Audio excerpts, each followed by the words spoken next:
Hi learners, welcome to AI modules, and this is where you will find all kinds of modules right from data science, computer vision and natural language processing. The intention is to gamify your learning. You could explore all these modules and learn these algorithms better. We have right from the basic to advanced. Today, as part of our learning, we will consider consumer behavior prediction, which is an advanced data science model. Going inside, if you're here already, you might have learned about data science and supervised learning and all. So this would be easy for you to play around and learn. This consumer behavior model, it helps us to understand how the consumer would behave given the data, historical data we have.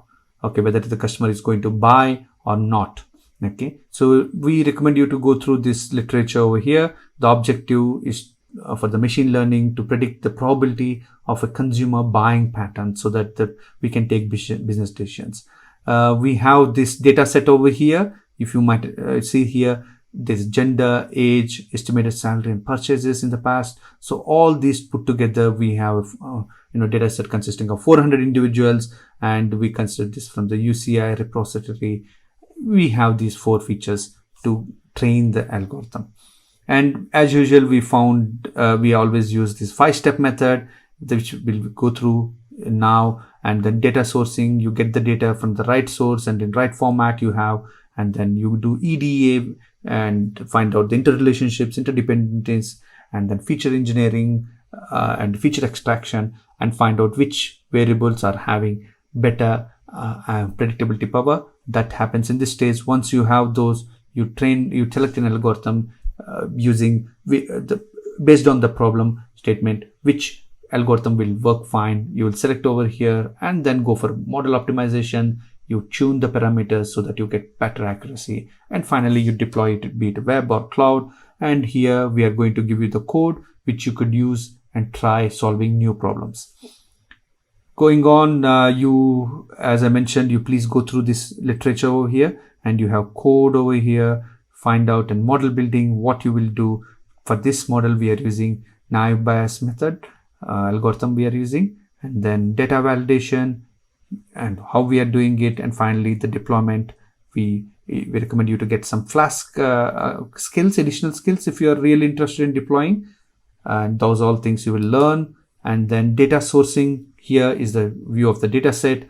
We have 4 variables, and being a supervised learning, we have the target variable, whether it's purchase or not. So gender, age and estimated salary, that's what we are giving to the machine along with the target variable, so that it will learn whether the purchase happened or not. After that, in the data validation, you could give in new parameters and it will predict.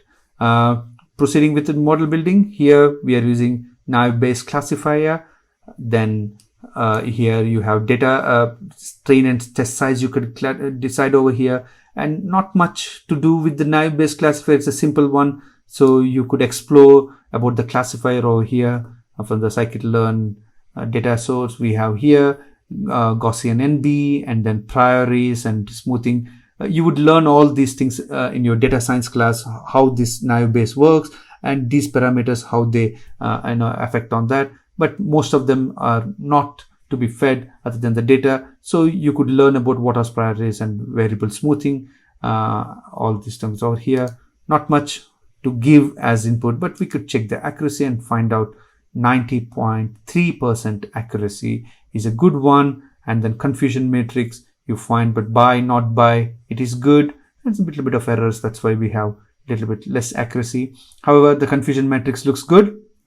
And once everything is good, we proceed to the data validation. Here we behave like a user, where we would give age of the person and is male or female, and then salary of the person predicted. And then once you are not sure, you could reset it if you have any doubts, and then predict it. For the given input, chances of buying is very low.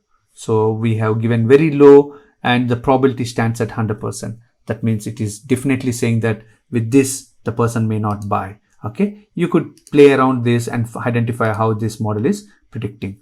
Okay, 90%. So as the person's age and parameters are changing, the probability is reducing. That means it's going towards buying side. And then next in the deployment, we have several options. You have GitHub, Jupyter Notebook, and then PDF and the Python py file.